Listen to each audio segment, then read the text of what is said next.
Alright, I want to explain how I find the height of the port when I get ready to cut it. Being able to repeat your results is really important in what we do. So what I want to do is find a way that I can use the degree wheel to find the height of the port and then find a way to cut to that point. And what I do is I take the cylinder ring and I put it in the cylinder.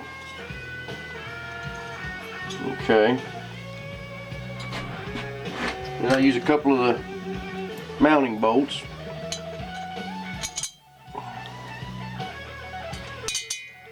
You have to bolt the cylinder down because if you slide it back and forth, it changes the degree wheel.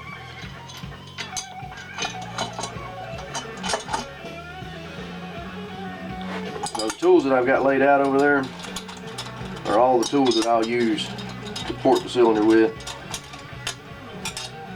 and to find all this port height out.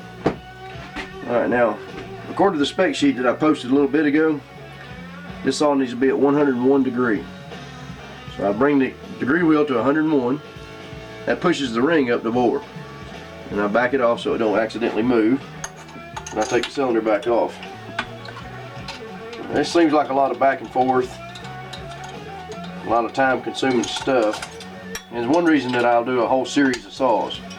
You know, like if I've got 4 or 5 of these to do, I'll do them all at once. That way I don't have to set up so many times. Okay. Let me get this light here. Okay. John, see if you can get in there to see that. Can you see that? See how much the ring is above the port there? That's where I'm going to have to cut to. The bottom of that ring is the top of the piston. So now, what I do is, I cut a piece of cardstock. The distance,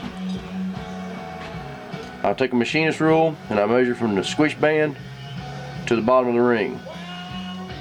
Then I cut a piece of cardstock, that measurement. It's 24 millimeter.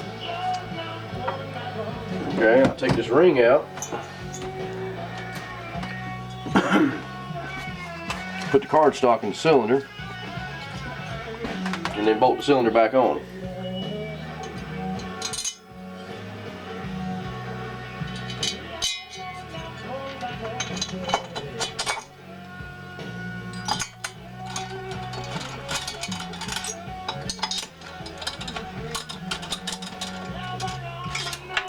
Barely snug it up.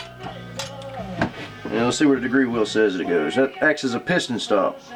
You see that, John? It's sitting right on 101 degrees. Okay. Now that stopped the piston at 101.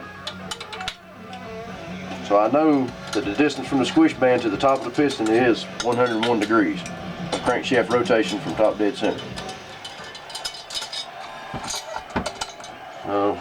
Let me shine a little light in here. And what I'll do is cut right to that piece of cardstock. When my burr touches that piece of paper, it'll scoot the paper to the side. Now, I use these Aluma-Hogs. It's not the kind of thing you want to use until you're really confident in yourself with your porting abilities. These things right here will sure mess the cylinder up.